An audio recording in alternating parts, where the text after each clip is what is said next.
কোরআনের আলোচনায় সবার চোখে পানি আসবে না, সবার মনও গলবে না, এটা বোঝার মতো, আপনাকে অনুধাবন করার মতো জ্ঞান থাকা লাগবে আপনার। এজন্য নবীজি কোরআন আবু বকরের সামনেও পড়েছিলেন, আবু জেহেলের সামনেও পড়েছিলেন। দুইটা নামের আগে আবু আছে। এক আবু কোরআন শোনার পরে হয়ে গেছে সিদ্দিকে আকবর। কথা বলেন না কেন? তার ঈমান যা ছিল আরো বেড়ে গেছে। আর এক আবু কোরআন শোনার পরে ও সিদ্দিকে আকবর হয়নি, ও হয়েছে মোরাক্কাবে আবু সাহেল। ওর নাম ছিল আবুল হাকাম। সেখান থেকে নবীজি পাল্টিয়ে দিয়েছে আবু সেহেল, মূর্খের পিতা। এমন মূর্খ হয়েছিল, কোরআন শুনলেই ওর শয়তানি বেড়ে যেত। এই জন্য বোঝার মতো, অনুধাবন করার মতো যোগ্যতা থাকলে আপনারও আবু বকরের মতো ঈমান বাড়বে। এমনিতে আপনার চোখ দিয়ে পানি চলে আসবে, আপনি টেরও পাবেন না। মসজিদে নববীতে অসময়ে বসে হযরতে আবু বকর চোখের পানি ফেলে শিশুর মতো কাঁদছিলেন। নবীজি আসলেন, ডাক দিয়ে বলে, আবু বকর কাঁদো কেন, কি হয়েছে? এ অসময়ে মসজিদে কাঁদো। হযরতে আবু বকর ওই দিন বলেছিলেন, হে রাসূল, আল্লাহ আমাকে মাফ করবে তো? অথচ জান্নাতের সার্টিফিকেট তিনি এই দুনিয়াতে 1 নম্বরে পেয়েছেন। জীবিত অবস্থায় জান্নাতের সার্টিফিকেট যিনি হাতে পেয়েছেন, তিনি অসময়ে মসজিদে বসে বসে চোখের পানি ফেলে শিশুর মতো কাঁদতেছে হাউমাউ করে, হে নবী, আল্লাহ আমাকে মাফ করবে তো? সঙ্গে সঙ্গে কোরআনের আয়াত নাজিল হয়ে গেল, ওয়ালিমান খাফা মাকামা রাব্বিহি জান্নাতান ফাবিআইয়ি আলাই রাব্বিকুমা তুকাদ্দিবান। আল্লাহ পাক বলেন, হে নবী আমার, আবু বকরকে আপনি সুসংবাদ দেন। নিজের অপরাধের কারণে গনার কথা স্মরণ করে, নিজের ভুলের কারণে যে লোকটা এত বেশি অনুশোচনা করতে পারে, এত বেশি কাঁদতে পারে, আমি আল্লাহ পাক তার জন্য ডবল জান্নাত ঘোষণা করে দিলাম। এজন্য কোরআনের আলোচনায় সবার চোখে পানি আসবেন, এটা বোঝার মতো যোগ্যতা আপনার আগে থাকা লাগবে। আমি আবার বলছি, কোরআন দিয়ে কথা বললেই সত্য কথা বলে। তাহলে আমার এ দেশের অনেক আলেম যারা আছে, কোরআন পড়ে নিজের মন মতো নিয়ে যায়, ওইটা কি সত্য কথা? এই যে একটা তার ভেতরে বললাম, কোরআনের আয়াত পড়ছে, উযকুরুল্লাহ যিকরান কাসীরা, আল্লাহর জিকির করো বেশি পরিমাণে। এই বলে জিকির কিছুক্ষণ করেছে, সুবহানাল্লাহ, আলহামদুলিল্লাহ, আল্লাহু আকবার, লা ইলাহা ইল্লাল্লাহ। এবার শুরু করেছে ইয়ালি বাবা, শালি বাবা, দয়াল বাবা, হু হু। এ কি জিকির? অত কোরআনের আয়াত পড়েই শুরু করেছিল। আমার মনে হয় বিষয়টা এখনো ক্লিয়ার হতে পারেননি। নবীজির কথা ছিল, মান ক্বালা বিহি সাদাকা, যারা কোরআন দিয়ে কথা বলে এরা কি কথা বলে? কিন্তু কথা বলা লাগবে সত্যি কোরআন দিয়ে। আজ কোরআনের কথা হাজারো মানুষ আয়াত পড়ছে ঠিক, কিন্তু সঠিক কথাটা তুলে ধরে না। এজন্য কাবারও অনেক ইমাম দেখলাম এখন জেলে। যারা তুলে ধরে তারা এখন অধিকাংশই জেলখানায়। কাবা শরীফের মতো জায়গায় 12-13 জন ইমামের প্রায় 4-5 জন বড় বড় যারা, সব এখন জেলখানায় মাটির নিচে। আমাদের দেশে সব নেই। আপনি জেলখানায় গিয়ে দেখেন কত আলেম এখনো কোরআনের হক কথা বলার কারণে পচতেছে। কোরআনের সঠিক কথাগুলো তুলে ধরতে গিয়ে যারা জেলখানার অন্ধপ্রকোষ্ঠে ফাঁসির ওই কন্টেম সেলের ভেতরে ঢুকে ঢুকে দিন পার করছেন, আপনার লস নেই। আপনি যে ইবাদত করছেন, আমি তো নিজে থেকে দেখলাম, ওই ইবাদত বাংলাদেশের বাইরে থেকে জীবনও সম্ভব না। কারণ বাইরে এসে আমি এখনো পর্যন্ত কোরআনে কারিমকে এই 2 মাসে 2টা খতমও পড়তে পারলাম না। বুঝে পড়া অর্থ কত দূরের কথা। অথচ ওখানে প্রতি 7 দিনে পড়া কোরআন নামাজে আমার একবার শেষ হয়ে যেত, আর বাইরে অর্থ সহ একবার শেষ হয়ে যেত। 24 ঘন্টা আল্লাহ ফ্রি সময় আমাকে দিয়েছিল। আরে 2 মাস 2.5 মাসে একটা সেকেন্ডও বের করতে পারছি না, সব সময় ব্যস্ততার ভেতরে আল্লাহ লুকিয়ে রেখেছে। আমি আবার বলছি, কোরআন দিয়ে কথা বললেই সত্য কথা বলে না, ওটা আবার কথা বলা লাগবে কোরআন দিয়ে। যারা ওয়াবতাগু ইলাইহিল ওয়াসিলা, ওসিলা মানে পীর সাহেব এই ব্যাখ্যা করছে। মাথায় যদি একটুখানি মগজ থাকে, আমার মনে হয় আপনিও স্বীকার করবেন এ ব্যাখ্যা ভুল। বলেন বলেন। ওসিলার প্রথম অর্থ কি বললাম? আরো জোরে বলেন। এটা তো আমি বানালাম। দ্বিতীয় অর্থ নবীর সম্মান। এ দুনিয়াতে যারা নেক কাজের ওসিলা দিয়ে দোয়া করেছিল, তাকান তাদের দোয়ার দিকে। নবীজির হাদিস, বিশ্ব নবী ফজরের নামাজ আদায় করে মসজিদে নববীতে ঘুরে বসলেন। খুব খেয়াল করে শুনবেন। আপনি যদি আল্লাহর কাছে দোয়া করতে চান, জীবনের যেই কাজটা আল্লাহর ভয়ে করেছিলেন, ওই কাজের ওসিলা দিয়ে দোয়া করবেন, তাড়াতাড়ি কবুল হওয়ার সম্ভাবনা বেশি। তাছাড়া কোন বাবা কোন কবরে শুয়ে আছে, ওই বাবার ওসিলায় আমাকে মাফ করো, ও বাবা কি অবস্থায় আছে আপনি জানেন? নবীজি জানিয়েছেন, কবরে যারা থাকে ওরা সমুদ্রের ভেতরে থাকে। সেই তো বিপদে আসেছে যেই হোক, আর আপনি বলছেন না উনি জান্নাতে পৌঁছিয়ে গেছে। কে গ্যারান্টি দিল আপনাকে? মৃত মানুষের নাম নিয়ে আপনি যেভাবে হাই হতাশ করছেন, যেভাবে আশা করে বসে আছেন, আর যেগুলো কাজ কারবার কবরে মাজারে বসে করেন, আমার যতটুকু কোরআনের উপরে বিশ্বাস আমি দেখেছি, শাহজালাল রহমতুল্লাহ আলাইহে, বাইজিদ বোস্তামি রহমতুল্লাহ আলাইহে, এনারা যদি এখন জীবিত হওয়ার সিস্টেম থাকতো, আগে মাজারের খাদেম গুলোকে পিটিয়ে মারতো। কুষ্টিয়ার লালন শাহর মাজারে যেভাবে গাঁজা খাওয়া হয়, ও লোকটা কি ছিল আমি জানি না, কিন্তু ও যদি জীবিত হওয়ার সিস্টেম থাকতো, ও লালন শাহ পর্যন্ত ওই গাঁজা খোরদের পিটিয়ে মাজার থেকে বের করে দিত। কবর নিয়ে মাজার নিয়ে সবচাইতে বেশি ব্যবসা বাংলাদেশ আর ভারতে, পৃথিবীর অন্য কোনো দেশে আমি পাইনি। কতগুলো দেশ ঘুরে আসলাম, কই কোনো জায়গাতে কবরের মাজারের ব্যবসা নেই। আপনি কোথায় পেয়েছেন? হাজারো মানুষের সাথে ইনভলভ, এর সাথে জড়িত থেকে নিজের ব্যবসা বাণিজ্য আখের গুছিয়ে নিচ্ছে। সাদা মানুষকে ধোঁকা দিয়ে বোকা বানিয়ে ব্যবসা চালিয়ে যাচ্ছে। নবীজি বললেন, নেক কাজের ওসিলা দিয়ে দোয়া করলে যে কবুল হয়। 3 জন যুবক বনি ইসরাইলের পথিমধ্যে রওনা দেওয়ার পরে মানুষগুলো বৃষ্টির কবলে পড়ে পাহাড়ে আশ্রয় নিয়েছে। হঠাৎ আল্লাহর ইশারায় উপর থেকে একটা পাথর গড়তে গড়তে ওই মুখে গেছে আটকিয়ে। 3 জন মিলে ধাক্কা দেয়, কিন্তু পাথরটা নড়ে না। শেষ পর্যন্ত ওরা এই বিশ্বাস করেছে যে না, আর বাঁচা সম্ভব না, মারা যাব। 3 জন মিলে মনে মনে সিদ্ধান্ত নিচ্ছে, মারা তো যাবই, জীবনের শেষ দিকে দেখি কিছু করা যায় কিনা। একজন দোয়া করছে, রব্বুল আলামিন, আমার জীবনে কিন্তু একটা ভালো কাজ আছে। আমার চাচাতো বোন আমাকে টাকা ধার নিয়েছিল, টাকা ধার চেয়েছিল, তাকে আমি টাকা দেইনি। বিপদে পড়ার কারণে তাকে টাকা দিয়েছিলাম এই শর্তে যে আমার সাথে অবৈধ কাজ করা লাগবে। তাকে আমি নির্জনে নিয়ে অবৈধ কাজে লিপ্ত হব। তার আর আমার মাঝে মাত্র 1 বিঘত ফাঁকা ছিল লজ্জাস্থানে। এমন কঠিন অবস্থায় মেয়েটি আমাকে ডাক দিয়েছে, ইয়া আখি ইত্তাকুল্লাহ, হে ভাই আল্লাহকে ভয় করেন। রব্বুল আলামিন, তুমি জানো আমার যৌবনের তাড়না ছিল,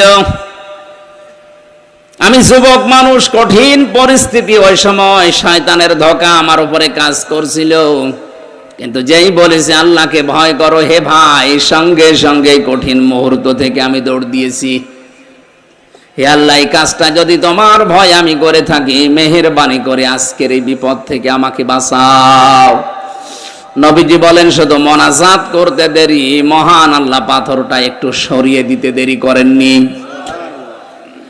চট্টগ্রামবাসী কি বুঝলেন এই হাদিস থেকে? জন্মের পর থেকে তো শুনতেছে হাদিস, কি বুঝলেন বলেন তো? যৌবনের এই মহা তাড়নার সময়, চরিত্রের এই মহা দুর্যোগের সময়, এই যুবক যদি এই মুহূর্তে অন্যায় কাজটা না করে আল্লাহর ভয়ে ফিরে আসতে পারে, আজ আমাদের হাতে কম্পিউটার, মোবাইল যাদের আছে, ল্যাপটপ আছে, ইন্টারনেট আছে, এর মাধ্যমে কত গুনাহ করা সম্ভব। যৌবনের এই তাড়নায় নিজের শরীরকে ভাসিয়ে না দিয়ে, মহা দুর্যোগের এই সময়কে নিজেকে ভাসিয়ে না দিয়ে আল্লাহর ভয়ে যদি আপনি বিরত থাকতে পারেন, আপনার জীবনের যে কুয়াশা, হতাশা, আমার আল্লাহ এগুলো দূর করে দিতে পারে কিনা। যে বিশাল হতাশার পাহাড় আমাদের উপরে পাথর হয়ে দাঁড়িয়ে আছে, এ পাথর নড়াতে হলে আল্লাহর ভয় মাস্ট বি, লাগবেই, এটা ছাড়া সম্ভব না। তাহলে হাদিসের প্রথম অর্থে কি বুঝলাম? জীবনের নেক কাজ দিয়ে দোয়া করলে আল্লাহ কবুল করে তাড়াতাড়ি। আমার বোঝানোর বিষয় এটুকুই ছিল। ওসিলা শব্দের অর্থ আল্লাহ নিজে বললেন এটা নেক কাজ, আর আপনি নিজে পীর সাহেব বলে মানুষকে ধোঁকা দিয়ে বোকা বানিয়ে দরবারের কাজ চালিয়ে যাচ্ছেন। কোরআন দিয়ে কথা বললে এই সত্য কথা বলে, এটা ঠিক কথা বলেন? হ্যাঁ, কথা হওয়া লাগবে, ব্যাখ্যাটা সম্পূর্ণ বানানো মন গড়া ব্যাখ্যা হলেই দেখবেন ওর ভেতরে ব্যবসার ধান্দা আছে। জেলখানায় 3টা বছর পার করে কিছুদিন আগে এসেছি। 3 বছরের প্রত্যেক দিন আমার যতটুকু ধারণা এখন মনে হচ্ছে, তাহাজ্জুদের নামাজ পড়ার পর আমি সেজদা দিয়ে বলতাম, আল্লাহ যদি আমি বের হতে পারি, কোরআনের কথাগুলো যেন সহজ সরল ভাষায় তোমার বান্দাদের বলতে পারি, সেই তৌফিক আমাকে ভিক্ষা দিও। আমার যতটুকু বিশ্বাস আমি এটা পেয়েছি, আমি অল্প সময় কথা বললেও মানুষ বোঝে। মক্কা মদিনাতে প্রায় 12 থেকে 13টা অনুষ্ঠান করলাম, 45 মিনিট 40 মিনিট এইভাবে। ওনারা আমারে বলতো 2.5 ঘন্টা 3 ঘন্টা কথা শোনার পরে যেটা বুঝি, এই 45 মিনিটে আমরা ওইটা বুঝে ফেলেছি। আমি বিশ্বাস করছি আমার ওই জেলখানার 3 বছরের দোয়া আল্লাহ দয়া করে হলেও কবুল করে নিয়েছে। আজকেও আমরা ক্লাস নেব কোরআনে কারিম থেকে, ছাত্রের মতো জবাব দেবেন, ওইভাবে অ্যাক্টিভ হয়ে শুনবেন। আছেন তো নাকি? রমজান মাস সারাদিন রোজা রাখা, ক্লান্ত শরীর, আমার এখনই ঘুম লাগছে। এই 2-3 রাত একাধারে তো জার্নি। বিমানটা আসলে ফ্লাইট লেট করার কারণে এমন একটা সমস্যায় পড়ে গেছি, বাহরাইনে নেমে খুব সমস্যা হয়ে গেছে। বাড়িতে চলে যেতাম, শুধু আপনাদের এই কারণে আমার এই আশা। আমার বউ পর্যন্ত এখন রাগ করছে, তুমি এইটাই করে বেড়াও। এখন কি করবো? এ দাওয়াতগুলো অনেক আগে নেওয়া, এখন না আসলে মানুষও ছাড়ে না, আমিও পারি না। আল্লাহু আকবার। কোরআন শুনতে যারা এসেছি, এখন এটা ইবাদত চলছে। এটা কি বলেন তো? এটা পুরাটা ইবাদত চলছে। আর ইবাদতে কথা বলা যায়, এদিক ওদিকে তাকানো যায়। হ্যাঁ, কুষ্টিয়াতে একবার নামাজ আদায় করছিলাম মাগরিবের দ্বিতীয় রাকাতে বিদ্যুৎ চলে গেল। আমার পাশে যে মুরব্বি দাঁড়িয়ে আছে, নামাজের ভেতরে বলল, আজ যা কারেন্ট চলে গেল। আমি বললাম, নামাজের ভেতরে শব্দ দিল কে? নামাজ শেষ করে বললাম, মুরব্বি নামাজে আর কানা কাম 13 ফরজ, আজ যা কোন ফরজ? বলছে, বাবাজি ওই যে কারেন্ট চলে গেল আর আমার মুখ দিয়ে এমনি বের হয়ে গেল আজ যা, কি করব? এর নামাজ হচ্ছে? বলে, নামাজে দাঁড়িয়েছিলেন হযরতে আলী, ওনার পায়ের থেকে তীর খুলে ফেলেছে, উনি টের পায়নি। আর কারেন্ট চলে গেলে যদি আজ যা বলে, ওর নামাজে মন আছে না? আমরা এরকম ইবাদত করব না, আমরা ইবাদতে মনোনিবেশ করব এমন ভাবে যেন আমি আল্লাহকে দেখতে পাচ্ছি। যদি দেখতে নাও পাই, এই বিশ্বাস নিয়ে এখানে বসা লাগবে, অবশ্যই আল্লাহ আমাকে দেখতে পাচ্ছে। নবীজি বলেন, এমন ভাবে ইবাদত করবা যেন মনে হয় যে আল্লাহকে দেখতে পাচ্ছ। যদি না পাও তোমার ইমানের দুর্বলতার কারণে, তাহলে এই বিশ্বাস নিয়ে দাঁড়াবা যে অবশ্যই আল্লাহ আমাকে দেখছে, এর ভেতরে কোনো সন্দেহ নেই যে আল্লাহ আমাকে দেখছে। ওই রকম মন মানসিকতা নিয়ে, ওই রকম অ্যাক্টিভিটিস নিয়ে আমরা বলছি আলহামদুলিল্লাহ। মান ক্বালা বিহি সাদাকা, যারা কোরআন দিয়ে কথা বলে দুনিয়ায় তারা সত্য কথা বলে। আজকে থেকে জীবনের যতদিন বেঁচে আছি, সিদ্ধান্ত নেওয়া লাগবে যে কথা শুনলে আমরা কোরআনের কথা শুনবো। কোন বাবা কি বলেছে, কোন দাদা কি বলেছে, ওইটার নাম ইসলাম না। আপনাদের চট্টগ্রামের এই লাইনটা এগুলোই বেশি চলে। বাবা কি বলে, দাদা কি বলে, মুরব্বি কি বলে, এইগুলো চলে। সৈয়দ আবুল আলা মওদুদী রহমতুল্লাহ আলাইহি উনি ওনার কিতাবে লিখেছেন, আমি ইসলাম মানতে গিয়ে দেখেছি আল্লাহ কি বলেছে, রসুল কি করেছে। আমি যদি দেখতাম যে আমার মুরব্বী কি বলেছে, আমার দাদা কি করেছে, তাহলে আমি হেদায়েত পেতাম না। এই জন্য যারা আকাবির আকাবির করে লাফান, আকাবির শব্দটা কোরআনে কারিমে কি অর্থে ব্যবহার হয়েছে, যারা কোরআন পড়তে পারে জিজ্ঞাসা করেন তো। কাফেরদের চরিত্র ছিল ওইটা, কোরআন দিয়ে নবীর আদর্শ দিয়ে ডাক দিলে ওরা বলতো না ও কথা আমাদের দরকার নেই, আমাদের বাপ দাদা মুরব্বী আকাবিররা যা রেখে গেছে ওইটাই আমাদের জন্য যথেষ্ট। এ কথা কাফেরদের। কাদের? এই রোগ এখন আমাদের ভেতরে ঢুকেছে।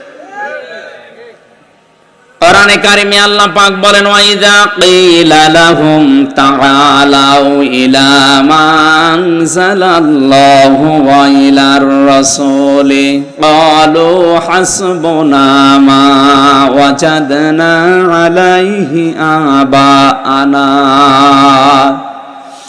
ওয়া মানে এবং ইদা মানে যখন, কিলা মানে বলা হয়, তাআল মানে আসো, ইলা মানে দিকে, মা মানে যা, আনজালাল্লাহ মানে আমি আল্লাহ নাজিল করেছি, ওয়া ইলার রাসূলি আমার রাসূলের আদর্শের দিকে আসো।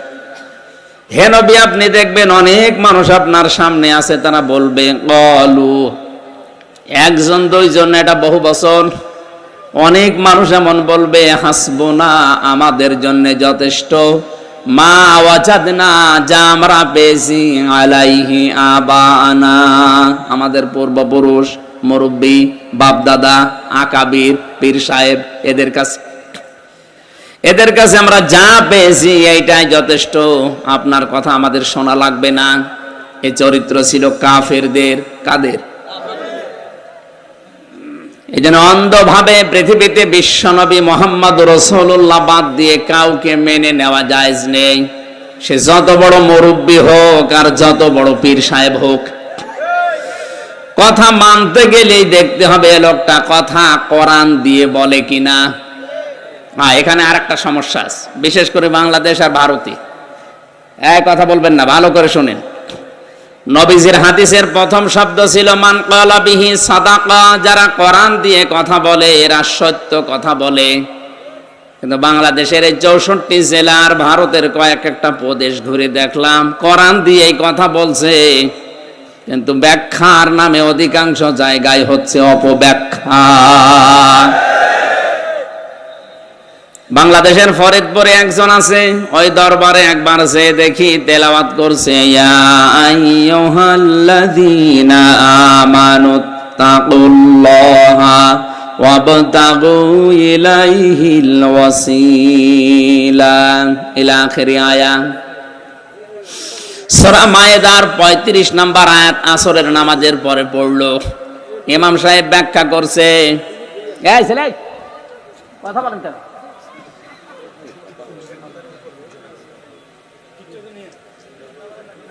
এখানে সমস্যা কি? যান ওখানে যান, তাড়াতাড়ি যান, আপনি এখানে সরে বসেন, আরো বেশি যেতেন, যান।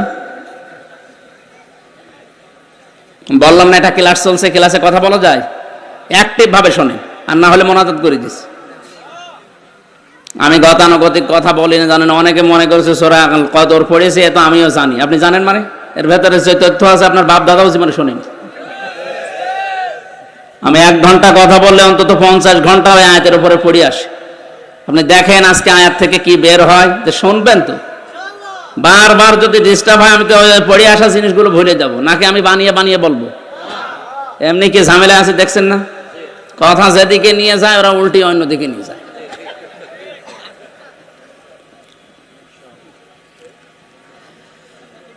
চট্টগ্রামবাসী কোরআনে কারিম থেকে যে কথাটা বলছিলাম, উনি তেলাওয়াত করার পর অর্থ করছে, ওহে যারা ইমানের দাবি করো, আল্লাহকে ভয় করো, আর আল্লাহ পর্যন্ত পৌঁছাতে মাধ্যম তালাশ করো। আর এই মাধ্যম হচ্ছে পীর সাহেব। এই আয়াতের অর্থ হয়েছে? উনি তো কোরআন দিয়ে এই কথা বললেন। এই যে ব্রাহ্মণবাড়িয়ায় যে মাওলানা গুলো কয়েকজন আছে, এনারাও তো কোরআনের আয়াত পড়েই বলে। মানুষ মনে করে কোরআন দিয়ে সুর করে মাওলানা আব্দুল্লাহ আল আমিনের মতো কারি সাহেবের তেলাওয়াত এ মনে হয় এ কোরআনের কথাই, অথচ পীর সাহেব ওসিলা এ শব্দ কোন তাফসিরে আছে আপনি দেখেন তো। 42টার উপরে এখন বাংলাদেশে তাফসির পাওয়া যাচ্ছে। ভার্সিটিতে থাকাকালীন অধিকাংশগুলো এই ওসিলা শব্দ দিয়ে আমি মিলিয়েছি। সব মুফাসসির আয়াতের ব্যাপারে একমত, আল্লাহর দরবারে পৌঁছাতে ওসিলা তালাশ করো। ওসিলা মানে নেক কাজ। ওসিলা মানে কি? এ পৃথিবীতে ওসিলা মানে নেক কাজ, এইটাই তাফসিরের ভাষা। যত বড় বড় মুফাসসিরে দুনিয়া থেকে বিদায় নিয়েছে, যারা তাফসির লিখেছে, তারা কোরআনে কারিমের ওসিলা শব্দের ব্যাখ্যায় নেক কাজ লিখলো, আর আপনি পীর সাহেব বানিয়ে দিলেন নিজের ধান্দা, নিজের ব্যবসা ঠিক রাখার জন্য। এই জন্য বলছি, কোরআন দিয়ে কথা বললে সত্য কথা বলে, হ্যাঁ ঠিক আছে, কিন্তু কোরআনের কথা হওয়া লাগবে কোরআন দিয়ে। আপনি তো কোরআন দিয়ে কথা বলার পরে মন মতো ব্যাখ্যা করছেন, এই জন্য ওইটা বোঝার মতো যোগ্যতা আপনাকে আগে আবার অর্জন করা লাগবে। তাহলে কোরআনের তাফসীর শুনে আপনি নিজেও আনন্দ পাবেন, মজা পাবেন। মসজিদে নববীতে ওই জায়গাটা এখনো পর্যন্ত সবুজ কার্পেট দিয়ে ঘিরে রাখা আছে, যেখানে সাহাবায়ে কেরাম নবীর কণ্ঠে কথা শুনতেন, তাফসীর শুনতেন, হাদিস শুনতেন। আসহাবে সুফফা বলা হয়, খেয়ে না খেয়ে তারা মাসের পরে মাস ওখানে পড়ে থাকতো। তারা বোঝার মতো যোগ্যতা অর্জন করেছিল। খাবার হোক বা না হোক এই মানুষগুলো ওখানে পড়ে থাকতো। আজও আমরা যদি কোরআনে কারিমের ভাষা শোনার পরে বোঝার মতো যোগ্যতা অর্জন করতে না পারি, আপনি মজাও পাবেন না, আনন্দও পাবেন না, কিছুক্ষণ পরে দেখবেন উঠে চলে যাচ্ছেন। কোরআনে কারীম জানিয়েছে, ওয়াইদা কিসামিউ মা উনজিলা ইলার রাসূলি তারা আয়ুনাহুম তাফিদু মিনাদ দামি'i মিম্মা আরাফু মিনাল হক ইয়াকুলুনা রাব্বানা আমান্না ফাকতুবনা মা'আশ শাহিদিন। সূরা মায়েদা 7 নাম্বার পারার 1 নাম্বার পৃষ্ঠার 1 নাম্বার লাইনে 83 নাম্বার আয়াতে আছে। এটা তাফসিরে ফি জিলালিল কোরআনে পাবেন। সৈয়দ কুতুব রহমাতুল্লাহ আলাইহি জেলখানায় বসে বসে তাফসির লিখেছেন। আল্লাহ পাক বলেন, হে নবী, আপনি যখন কোরআন মানুষকে শোনাবেন, যারা এর মর্মবাণীগুলো উপলব্ধি করার ক্ষমতা রাখে, বোঝার মতো যোগ্যতা যাদের আছে, দেখবেন তাদের চোখ দিয়ে মনের অজান্তেই পানি পড়ছে। লাইলা ওয়া নাহারান ফিত তারফাইন ফাকাদ ক্বালা আল্লাহু তাআলা ফি কালামিহিল মাজিদ ওয়া বুরহানিহিত তাওহীদ। আউযু বিল্লাহি মিনাশ শাইতানির রাজীম। বিসমিল্লাহির রহমানির রহিম।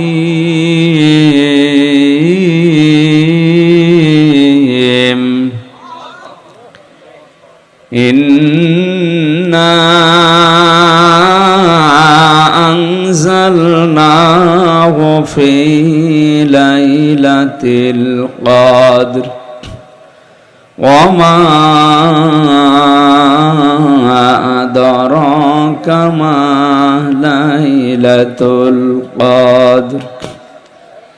লাইলাতুল কদরি খায়রুম মিন আলফি শাহরিন তানাজ্জালুল মালাইকাতু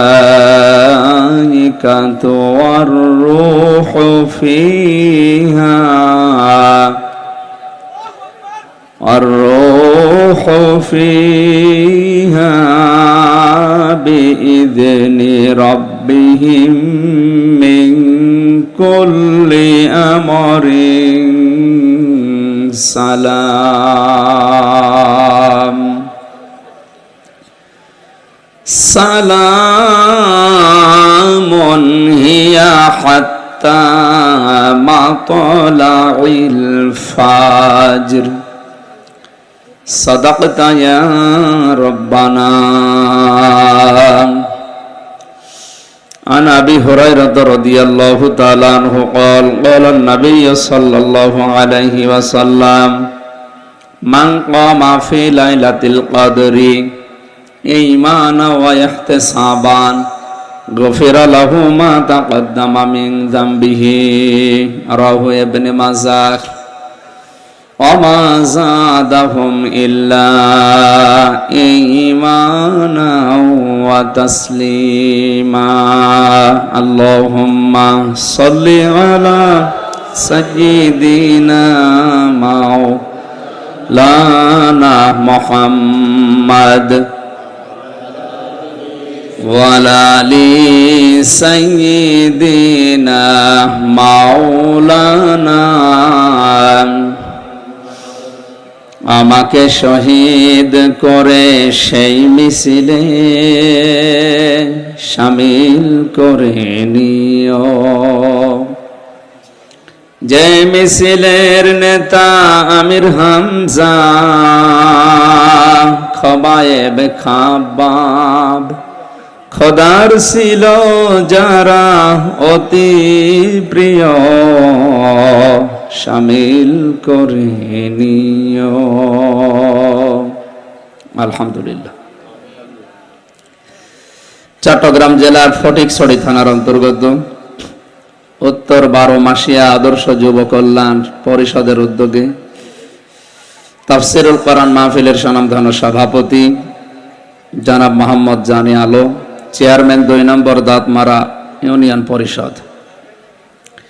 এতক্ষণ পর্যন্ত কোরআনে কারিম থেকে যিনি আলোচনা রাখলেন, বগুড়া থেকে আগত ইসলামিক চিন্তাবিদ মুফাসসিরে কোরআন শ্রদ্ধাভাজন বড় ভাই জনাব মাওলানা আব্দুল্লাহ আল আমিন আতালাল্লাহু উমরাহু ওয়া বারাকাল্লাহু ফি হায়াতি, বলেন আমিন। মঞ্চে বসা ওলামায়ে কেরাম, সামনে বসা মুসলমান ভাইরা, পর্দার আড়ালের সম্মানিতা মা এবং বোনেরা, প্রশাসনের ভাইরা, প্রাণপ্রিয় চট্টগ্রামবাসী,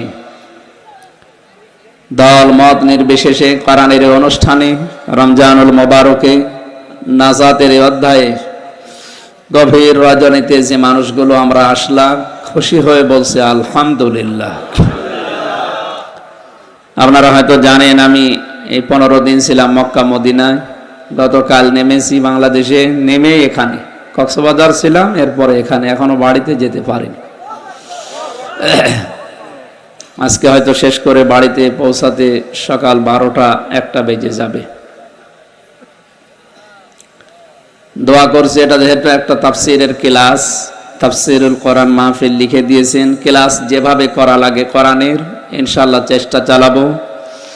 একটা ক্লাস হয় খুব বেশি না, 40 থেকে 45 মিনিট।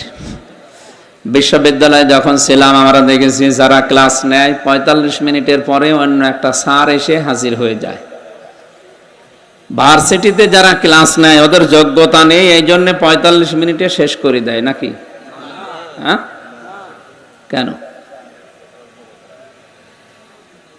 আমার মনে হয় আমার বিশ্ববিদ্যালয়ে থাকাকালীন ডক্টর জিয়াদ মিশরের, ডক্টর লোকমান স্যার আমাদের কুষ্টিয়ার, এই সমস্ত ডক্টরগুলো যখন ক্লাস নিত, ওনারা যেভাবে কোরআন বোঝাতে পারে, আমরা সামনে যারা 80 থেকে 82 জন ছেলেরা ছিলাম, আমার যতটুকু ধারণা ডক্টর লোকমান স্যার যদি ওই 45 মিনিট না 45 ঘন্টা একাধারে কোরআন নিয়ে বক্তব্য দেয়, কেউ চলে যাবে না। হ্যাঁ, বোঝার মতো আবার লোক থাকা লাগবে। আমি স্যারের সাথে মাস্টার্স শেষ করার পরে কয়েকটা মাহফিল করেছিলাম। আমারে বলে, হামজা তুমি আমার পরে ওঠো। কেন?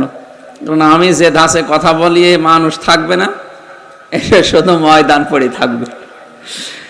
তুমি আমার পরে ওঠো, আমি অন্তত কিছু আধা ঘন্টা 45 মিনিট একটা ক্লাস নিয়ে চলে যা। মানুষ জানি যে ওরা যাবে না, থেকে যাও শেষ পর্যন্ত। এই যে সারাটা জীবন যে লোকটা আমাকে পড়িয়েছে, ডক্টর সাইফুল ইসলাম সিদ্দিকী জামালপুরে,